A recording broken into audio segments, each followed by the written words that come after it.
ओम शांति। आज 16 जनवरी 2026 की साकार मुरली के मधुर महावाक्यों में बाबा ने विशेष अटेंशन दिलवाया है कि आपने अपने कर्मों पर ध्यान देना है।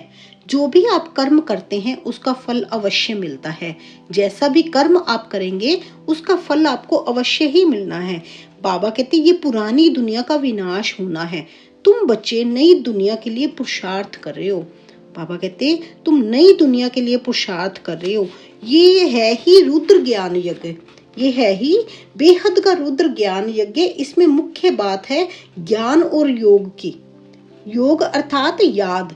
याद अक्षर बहुत मीठा है, योग अक्षर कॉमन हो गया है। योग का अर्थ कोई नहीं समझते, लेकिन बाबा कहते तुम सभी को समझा सकते हो। योग मना बाप को याद करना, एक बाबा को याद करना। जैसे बाबा ने कल भी मुरली में बोला ना कि तुमको हे ईश्वर हे भगवान कहने की दरकार नहीं है। तो क्या कहना है? मेरा बाबा, मीठा बाबा, प्यारा बाबा। बाबा एक रिलेशन लेके चलना है, बाबा के साथ रिलेशन बना के चलना है कि वो हमारा बाप है। बाबा आया है, वो हमें ज्ञान दे रही है, तो हमने आगे उस ज्ञान में लग जाना है, उसकी सर्विस में लग जाना है। जैसे बाबा कहते आप स्वयं को जिम्मेवार समझकर हर कर्म को करो। यथार्थ रीति से विधान के रचयिता बनकर आप हर कर्म करो। जो भी कर्म बाबा ने हमें जो भी शिक्षाएं दी हैं उनको उन पर आगे हमने चलना है और बड़े ध्यान से कभी भी श्रीमत की उल्लंघना नहीं करनी है, उसका उल्लंघन नहीं करना है। जैसे जैसे बाबा ने हमें श्रीमत दी है उसके अकॉर्डिंग ही चलना है। बाबा कहते सर्वशक्तिवान बाप है तो माया तो पेपर टाइगर बन जाएगी। अगर सर्वशक्तिवान बाप का साथ आपके साथ है, अगर उस याद में आप चलेंगे, बाबा की याद में हर वक्त रहेंगे, तो माया तो पेपर टाइगर बन जाएगी। इसलिए सिर्फ क्या शब्द याद रहे? मैं और मेरा बाबा, मैं और मेरा बाबा, बस बाकी और कुछ नहीं। मैं और मेरा बाबा याद रहेगा तो आपके सर्व कार्य अपने आप सही और विधि से होते जाएंगे।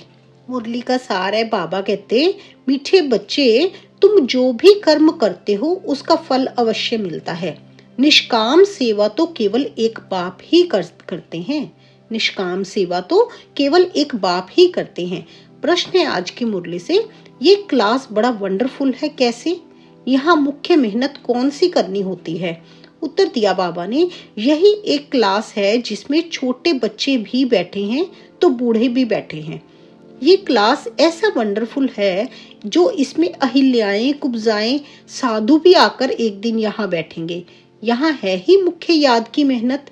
याद से ही आत्मा और शरीर की नेचर क्योर होती है, परंतु याद के लिए भी ज्ञान चाहिए। याद के लिए भी ज्ञान चाहिए। ये मुरली ज्ञान ही है ना। अगर हमने 7 दिन का राजयोग किया उसके बाद हम डेली मुरली सुनते हैं तो बाबा का ज्ञान हमें रोज का मिल रहा है। गीत है आज की मुरली से, रात की राही थक मत जाना, सुबह की मंजिल दूर नहीं। ओम शांति। ओम शांति प्यारे बाबा। मीठे मीठे रूहानी बच्चों ने गीत सुना। रूहानी बाप बच्चों को इसका अर्थ भी समझाते हैं। वंडर तो ये है गीता अथवा शास्त्र आदि बनाने वाले इनका अर्थ नहीं जानते, हर एक बात का अनर्थ ही निकालते हैं। रूहानी बाप जो ज्ञान का सागर पतित पावन है वे बैठ इनका अर्थ बताते हैं। राय योग भी बाप ही सिखलाते हैं। तुम बच्चे जानते हो अभी फिर ये राजाओं के राजा बन रहे हैं, अभी फिर से राजाओं के राजा बन रहे हैं। और स्कूलों में ऐसे कोई थोड़े कहेंगे कि हम फिर से बैरिस्टर बनते हैं। फिर से ये अक्षर किसको कहने नहीं आएगा। तुम कहते हो हम 5000 वर्ष पहले मिसल फिर से बेहद के बाप से पढ़ते हैं, क्योंकि बाबा ने हमें पूरा आदि मध्य अंत का ज्ञान दिया है। तो बाबा ने हमें बताया है कि हम दोबारा से 5000 वर्ष पहले मिले थे, अभी फिर 5000 वर्ष बाद फिर मिलेंगे। ये विनाश भी फिर से होना है जरूर। कितने बड़े बड़े बॉम्ब्स बनाते रहते हैं, बहुत वंडरफुल पावरफुल बनाते हैं, रखने के लिए तो नहीं बनाते हैं ना। ये विनाश भी शुभ कार्य के लिए है ना। तुम बच्चों को डरने की कोई दरकार नहीं है। ये है कल्याणकारी लड़ाई। बाप आते ही है कल्याण के लिए। कहते भी हैं बाप आकर ब्रह्मा द्वारा स्थापना, शंकर द्वारा विनाश का कर्तव्य कराते हैं। सो ये बॉम्ब्स आदि है ही विनाश के लिए, इनसे जास्ती और तो कोई चीज है नहीं। साथ साथ नेचुरल क्लैमिटीज भी होती हैं, उनको कोई ईश्वरीय क्लैमिटीज नहीं कहेंगे। ये कुदरती आपदाएं ड्रामा में नूंद हैं, ये कोई नई बात नहीं है। कितने बड़े बड़े बॉम्ब्स बनाते रहते हैं, कहते हैं हम शहरों के शहर खत्म कर देंगे। अभी जो जापान की लड़ाई में बॉम्ब्स चलाए ये तो बहुत छोटे थे, अभी तो बड़े बड़े बॉम्ब्स बनाए हैं। जब जास्ती मुसीबत में पड़ते हैं, सहन नहीं कर सकते, तो फिर बॉम्ब्स शुरू कर लेते हैं। कितना नुकसान होगा वह भी ट्रायल कर देख रहे हैं। अरबों रुपया खर्च करते हैं, इन बनाने वालों की तनख्वाह भी बहुत होती है। तो तुम बच्चों को खुशी होनी चाहिए कि पुरानी दुनिया का ही विनाश होना है। तुम बच्चे नई दुनिया के लिए पुरुषार्थ कर रहे हो। विवेक भी कहता है पुरानी दुनिया खत्म होनी है जरूर, ये पुरानी दुनिया खत्म होनी है जरूर। बच्चे समझते हैं कलयुग में क्या है, सतयुग में क्या होगा। तुम अभी संगम पर खड़े हो, जानते हो सतयुग में इतने मनुष्य नहीं होंगे जो इन सब का विनाश होगा। जानते हो सतयुग में इतने मनुष्य नहीं होंगे जो इन सब का विनाश होगा। ये कुदरती आपदाएं कल्प पहले मिसल भी हुई थी, परंतु पुरानी दुनिया खत्म होनी ही है। ये पुरानी दुनिया खत्म होनी ही है। कैलेमिटीज तो ऐसी बहुत होती आई हैं, परंतु वह होती हैं थोड़ी अंदाज में। अभी तो ये पुरानी दुनिया सारी खत्म होनी है। तुम बच्चों को तो बहुत खुशी होनी चाहिए। हम रूहानी बच्चों को परम पिता परमात्मा बैठ पढ़ाते हैं, परम पिता परमात्मा बैठ हमें समझाते हैं, इसलिए हमें बड़ी खुशी होनी चाहिए। ये विनाश तुम्हारे लिए ही हो रहा है। ये भी गायन है, रुद्र ज्ञान यज्ञ से विनाश ज्वाला प्रज्वलित हुई। कई बातें गीता में हैं जिनका अर्थ बड़ा अच्छा है, परंतु कोई समझते थोड़ी है। वे शांति मांगते रहते हैं। तुम कहते हो जल्दी विनाश हो तो हम जाकर सुखी होवें। बाप कहते हैं सुखी तब होंगे जब सतो प्रधान होंगे। बाप अनेक प्रकार की पॉइंट्स देते हैं, फिर कोई की बुद्धि में अच्छी रीति बैठती है, कोई की बुद्धि में कम। बुढ़ियाई समझती हैं शिव बाबा को याद करना है बस। बाबा कहते बुढ़ियाई समझती हैं शिव बाबा को याद करना है बस। उनके लिए समझाया जाता है बस अपने को आत्मा समझ बाप को याद करो, अपने को आत्मा समझ बाप को याद करो। फिर भी वर्षा तो पा लेती हैं, साथ में रहती हैं। प्रदर्शनी में सब आएंगे। अजामिल जैसी पाप आत्माएं, गणिकाएं आदि सबका उद्धार होने का है। मेहतर भी अच्छे कपड़े पहनकर आ जाते हैं। गांधी जी ने अछूतों को फ्री कर दिया, साथ में खाते भी हैं। बाप तो और मना नहीं करते हैं ना, बाप तो और भी मना नहीं करते हैं। समझते हैं इन्हों का भी उद्धार करना है। बाबा तो सभी के लिए बाबा ने द्वार खोले हुए हैं। कोई भी धर्म का कोई भी यहाँ पे आ सकता है और बाबा का ज्ञान ले सकता है। इसलिए बाबा कहते हैं बाबा तो और भी मना नहीं करते हैं। समझते हैं इन्हों का भी तो उद्धार करना है ना। काम से कोई कनेक्शन नहीं है, इसमें सारा मदार है बाप के साथ बुद्धि योग लगाने का। काम कोई भी कुछ कर रहा है उसमें कोई कनेक्शन नहीं है। बाबा कहते इसमें सारा मदार है बाप से साथ बुद्धि योग लगाने का। सिर्फ बुद्धि का योग बाबा के साथ लगाओ और कुछ नहीं। बाप को याद करना है। आत्मा कहती है मैं अछूत हूँ। अब हम समझते हैं हम सत्तो प्रधान देवी देवता थे। अब हम समझते हैं हम सत्तो प्रधान देवी देवता थे, फिर पुनर्जन्म लेते लेते अंत में आकर पतित बने हैं। अब फिर मुझे आत्मा को पावन बनना है। तुमको मालूम है सिंध में एक भीलनी आती थी, ध्यान में जाती थी, दौड़कर आए मिलती थी, समझाया जाता था इनमें भी आत्मा तो है ना, आत्मा तो सब में है। आत्मा का हक है अपने बाप से वर्षा लेना। तो बाबा कहते आत्मा का हक है अपने बाप से वर्षा लेना, चाहे वो किसी भी जाति का है, कोई भी वो कार्य करता है, किसी भी वर्ग का है, उससे कोई मतलब नहीं है। आत्मा तो उसमें भी है ना, तो उसको हक है, आत्मा का हक है कि अपने बाप से वर्षा लेना। उनके घर वालों को कहा गया इनको ज्ञान उठाने दो। बोले हमारी बिरादरी में हंगामा होगा, डर के मारे उनको ले गए। तो तुम्हारे पास आते हैं, तुम किसको मना नहीं कर सकते हो। गाया हुआ है, अबलाएं, गणिकाएं, भीलनियां, साधु आदि सबका उद्धार करते हैं। साधु लोगों के लिए भीलनी तक, साधु लोगों से लेकर भीलनी तक सभी का। तुम बच्चे अभी यज्ञ की सर्विस करते हो तो इस सर्विस से बहुत प्राप्ति होती है, बहुतों का कल्याण हो जाता है। दिन प्रतिदिन प्रदर्शनी सर्विस की बहुत वृद्धि होगी। बाबा बैजेस भी बनवाते रहते हैं। कहाँ भी जाओ तो इन पर समझाना चाहिए।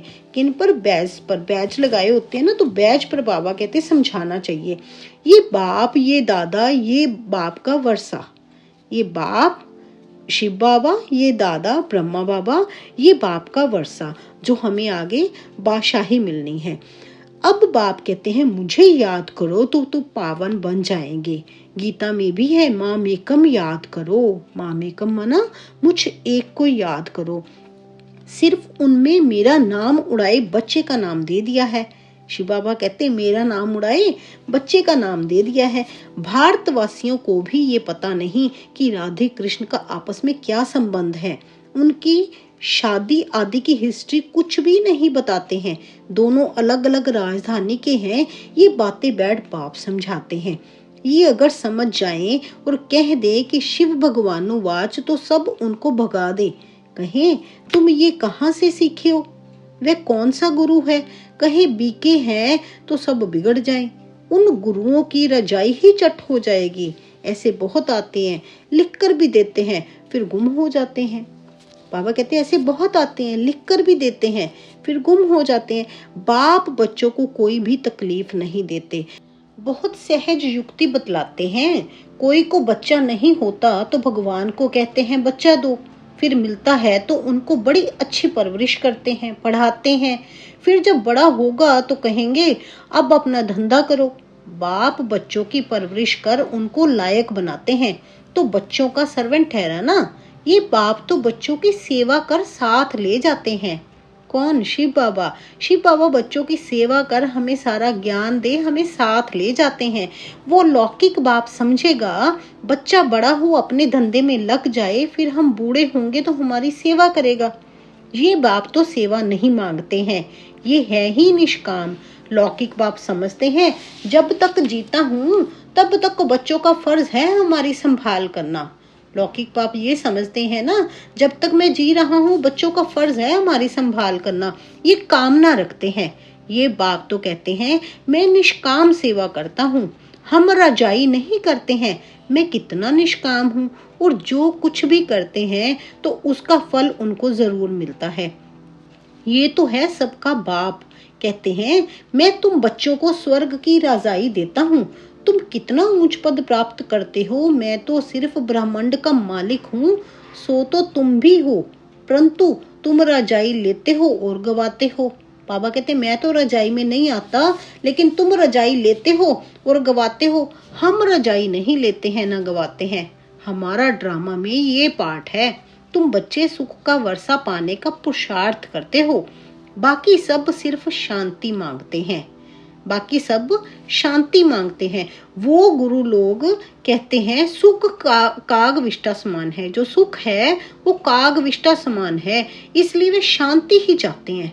वो मोक्ष चाहते हैं ना। कई बिल्कुल कहते हैं बस हमें तो मोक्ष चाहिए, हमें सुख नहीं चाहिए। सुख कहाँ पे है? सुख सतयुग में है। वो लोग बाबा कहते हैं फिर परम धाम में ही जब तक रुकेंगे जब तक उनको उनके लिए वही मोक्ष है। फिर उनके कुछ जन्म ही होंगे, वो 84 जन्म नहीं लेंगे। उनको शांति चाहिए तो वो शांति धाम में रुकेंगे। वे ये नॉलेज उठा ना सके क्योंकि उन्होंने ये नॉलेज लेनी नहीं है। उन्होंने शांति उनको चाहिए तो वो वहीं पे रहेंगे। उनको सुख का पता ही नहीं है। बाबा ने लेके तो बाबा कहते मैंने सबको जाना है, सभी जाएंगे अपने अपने पुरुषार्थ के अनुसार। और आगे स्वर्ग में किस किस ने आना है? जिन्होंने बाबा का पूरा ज्ञान लिया है, पुरुषार्थ किया है, वो अपने पुरुषार्थ के अनुसार आगे सतयुग में आगे आएंगे। बाप कहते हैं शांति और सुख का वर्षा देने वाला एक मैं ही हूँ। सतयुग त्रेता में गुरु होता नहीं, वहां रावण ही नहीं है। सतयुग त्रेता में गुरु होता ही नहीं, वहां रावण ही नहीं है, वह है ही ईश्वरीय राज्य। ये ड्रामा बना हुआ है, ये बातें और किसकी बुद्धि में बैठेंगी नहीं। तो बच्चों को अच्छी रीति धारण कर और ऊंच पद पाना है। अभी तुम हो संगम पर, बाबा कहते अभी तुम हो संगम पर, जानते हो नई दुनिया की राजधानी स्थापन हो रही है, तो तुम हो ही संगम युग पर, बाकी सब है कलयुग में। वह तो कल्प की आयु ही लाखों वर्ष कह देते हैं, घोर अंधियारे में है ना। गाया भी हुआ है, कुंभकर्ण की नींद में सोए पड़े हैं। विजय तो पांडवों की गाई हुई है, बाकी सभी तो कुंभकर्ण की नींद में सोए हुए हैं। विजय तो पांडवों की गाई हुई है। तुम हो ब्राह्मण, यज्ञ ब्राह्मण ही रचते हैं। ये तो है सबसे बड़ा बेहद का भारी ईश्वरीय रुद्र यज्ञ। वह हद के यज्ञ अनेक प्रकार के होते हैं, ये रुद्र यज्ञ एक ही बार होता है। सतयुग त्रेता में फिर कोई यज्ञ होता नहीं, क्योंकि वहां कोई आपदा आदि की बात ही नहीं। वह है सब हद के यज्ञ। वह सब कौन से यज्ञ हैं? हद के यज्ञ। और ये है बेहद का यज्ञ। ये बेहद बाप का रचा हुआ यज्ञ है, जिसमें बेहद की आहुति पड़नी है। फिर आधा कल्प कोई यज्ञ नहीं होगा, वहां रावण राज्य ही नहीं। रावण राज्य शुरू होने से फिर ये सब शुरू होते हैं। ये यज्ञ सब तब शुरू होते हैं जब रावण राज्य शुरू होता है। रावण माना 5 विकार, जब 5 विकारों की प्रवेशता होती है तब ये यज्ञ सभी शुरू होते हैं और अलग अलग प्रकार की आगे भक्ति शुरू होती है। बेहद का यज्ञ एक ही बार होता है, इनमें ये पुरानी सृष्टि स्वाहा हो जाती है। ये है बेहद का रुद्र ज्ञान यज्ञ। इसमें मुख्य है ज्ञान और योग की बात। योग अर्थात याद। याद अक्षर बहुत मीठा है। योग अक्षर कॉमन हो गया है। योग का अर्थ कोई नहीं समझते हैं, तुम समझा सकते हो। योग अर्थात बाप को याद करना। योग अर्थात बाप को याद करना। बाबा आप तो हमको वर्षा देते हैं बेहद का, आत्मा बात करती है। बाबा आप फिर से आए हो, हम तो आपको भूल गए थे, आपने हमको बादशाही दी, अब फिर आकर मिले हो, आपकी श्रीमत पर हम जरूर चलेंगे। ऐसे ऐसे अंदर में अपने साथ बातें करनी होती है। बाबा आप तो हमें बहुत अच्छा रास्ता बताते हो, हम कल्प कल्प भूल जाते हैं, अभी बाप फिर अभूल बनाते हैं, इसलिए अब बाप को ही याद करना है। याद से ही वर्षा मिलेगा। मैं जब सम्मुख आता हूँ तब ही तुम सबको समझाता हूँ, तब तक गाते रहते हो। तुम दुख हरता सुख करता हो, महिमा गाते हैं ना हे, परंतु ना तुम आत्मा को ना परमात्मा को जानते हो। महिमा गाते हैं, ना आत्मा को जानते हो ना परमात्मा को जानते हो। अभी तुम समझते हो इतनी छोटी बिंदी में अविनाशी पाठ नूंदा हुआ है। अब तुम समझते हो इतनी छोटी बिंदी में अविनाशी पाठ नूंदा हुआ है। ये भी समझाते हैं, बाप समझाते हैं, उनको कहा जाता है परम पिता परमात्मा अर्थात परम आत्मा। बाकी कोई बड़ा हजारों सूर्य मिसल नहीं हूँ। हम तो टीचर मिसल पढ़ाते रहते हैं। कितने ढेर बच्चे हैं, ये क्लास तो देखो कितना वंडरफुल है। कौन कौन इसमें पढ़ते हैं। अबलाएं कुब्जाएं साधु भी एक दिन आकर बैठेंगे, बुढ़ियाएं छोटे बच्चे आदि सब बैठे हैं ना। ऐसा स्कूल कभी देखा है? यहाँ है याद की मेहनत, यहाँ पर है याद की मेहनत। ये याद ही टाइम लेती है। याद का पुरुषार्थ करना है, ये भी ज्ञान है ना। याद के लिए पुरुषार्थ करना है, ये भी ज्ञान है ना। याद के लिए भी ज्ञान है, चक्र समझाने के लिए भी ज्ञान है। ये जो सारा सृष्टि का चक्र है ना, इसको समझाने के लिए भी ज्ञान है जो बाबा ने हमें दिया है। नेचुरल सच्चा नेचर केयर इसको कहा जाता है। तुम्हारी आत्मा बिल्कुल प्योर हो जाती है, वह होती है शरीर की केयर। वह होती है शरीर की केयर, ये है आत्मा की केयर। जब बाहर से अगर होती है तो वो शरीर की केयर है। आत्मा की केयर कौन सी है? जो बाबा हमारी केयर करते हैं। आत्मा के लिए सारा बाबा का जो ज्ञान है, अगर उसको हम धारण करते हैं तो आत्मा प्योर हो जाती है, तो वो हमारी आत्मा की केयर हो जाती है। आत्मा में ही खाद पड़ती है। सच्चे सोने का सच्चा जेवर होता है। अभी यहाँ बच्चे जानते हैं शिव बाबा सम्मुख आया हुआ है। बच्चों को बाप को जरूर याद करना है। हमको अब वापस जाना है, इस पार से उस पार जाना है। बाप को, वर्षे को और घर को भी याद करो। वह है स्वीट साइलेंस होम। दुख होता है अशांति से, सुख होता है शांति से। दुख होता है अशांति से, सुख होता है शांति से। सतयुग में सुख, शांति, संपत्ति सब कुछ है। वहां लड़ाई झगड़े की बात ही नहीं। बच्चों को यही फुरना होना चाहिए। हमको सतो प्रधान सच्चा सोना बनना है, तब ही ऊंच पद पाएंगे। ये रूहानी भोजन मिलता है, उसको फिर उगारना चाहिए। आज कौन सी मुख्य पॉइंट सुनी? बाबा का ये रूहानी भोजन रोज हमें मुरली मिलती है। बाबा कहते पूरे पॉइंट्स को उगारना चाहिए। आज कौन सी मुख्य पॉइंट सुनी ये भी समझाया। यात्राएं दो होती हैं, रूहानी और जिस्मानी। ये रूहानी यात्रा ही काम आएगी। इसलिए बाबा कहते भगवानुवाच है, मन मना भव, मन ही मन मुझे याद करो।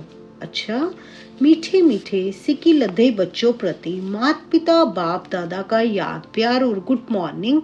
रूहानी बाप की रूहानी बच्चों को नमस्ते। हम सब रूहानी बच्चों की रूहानी बाप दादा को गुड मॉर्निंग, नमस्ते, ओम शांति। शुक्रिया मेरे बाबा, शुक्रिया। धारणा के लिए मुख्य सार है, ये विनाश भी शुभ कार्य के लिए है, इससे डरना नहीं है। कल्याणकारी बाप सदा कल्याण का ही कार्य कराते हैं। इस स्मृति से सदा खुशी में रहना है। सदा एक ही फुरना रखना है कि सतो प्रधान सच्चा सोना बन ऊंच पद पाना है। जो रूहानी भोजन मिलता है उसे उगारना है। जो रूहानी भोजन मना मुरली हमें मिलती है उसे उगारना है, उसके पॉइंट्स को याद करना है, पॉइंट्स के बारे में आगे मंथन करना है। वरदान दिया आज की मुरली में बाबा ने हम बच्चों के प्रति, स्वयं को जिम्मेवार समझकर हर कर्म यथार्थ विधि से करने वाले संपूर्ण सिद्धि स्वरूप भव। इस समय आप संगम युगी श्रेष्ठ आत्माओं का हर श्रेष्ठ कर्म सारे कल्प के लिए विधान बन रहा है। इस समय आप संगम युगी श्रेष्ठ आत्माओं का हर श्रेष्ठ कर्म सारे कल्प के लिए विधान बन रहा है। तो स्वयं को विधान के रचयिता समझकर हर कर्म करो। इससे अलबेलापन स्वतः समाप्त हो जाएगा। तो स्वयं को बाबा कहते विधान के, जो बाबा ने विधि बताई है उसके विधान के रचयिता समझकर हर कर्म करो। इससे अलबेलापन स्वतः समाप्त हो जाएगा। माना कोई भी कर्म आपने गलत नहीं करना है। बड़ा सोच समझ के बाबा की श्रीमत के अकॉर्डिंग ही सभी काम करने हैं। तो बाबा कहते हर कर्म को करेंगे विधान के रचयिता समझकर करेंगे। इससे अलबेलापन स्वतः समाप्त हो जाएगा। संगम युग पर हम विधान के रचयिता जिम्मेवार आत्मा है। इस निश्चय से हर कर्म करो तो यथार्थ विधि से किए हुए कर्म की संपूर्ण सिद्धि अवश्य प्राप्त होगी। संगम युग पर हम विधान के रचयिता जिम्मेवार आत्मा है। इस निश्चय से हर कर्म को करो तो यथार्थ विधि से किए हुए कर्म की संपूर्ण सिद्धि अवश्य प्राप्त होगी। जैसे बाबा ने कहा है ना, अगर गृहस्थ व्यवहार में रहते हो तो अपने आप को ट्रस्टी समझकर रहो। अब घर के ट्रस्टी हो, बाबा मालिक है, मैं तो एक निमित्त आत्मा हूँ। ट्रस्टी बनकर रहेंगे, कार्य करेंगे तो हर कार्य में सिद्धि आपको प्राप्त होगी ही होगी। और बाबा की याद में सारे कार्य करने हैं, इसलिए अपने आप को ट्रस्टी समझना है। ऐसे ही बाबा कहते विधान के रचयिता समझकर कर्म करेंगे तो अलबेलापन भी समाप्त हो जाएगा और संपूर्ण सिद्धि भी आपको प्राप्त होगी। स्लोगन है आज की मुरली में, सर्वशक्तिमान बाप साथ हो तो माया पेपर टाइगर बन जाएगी।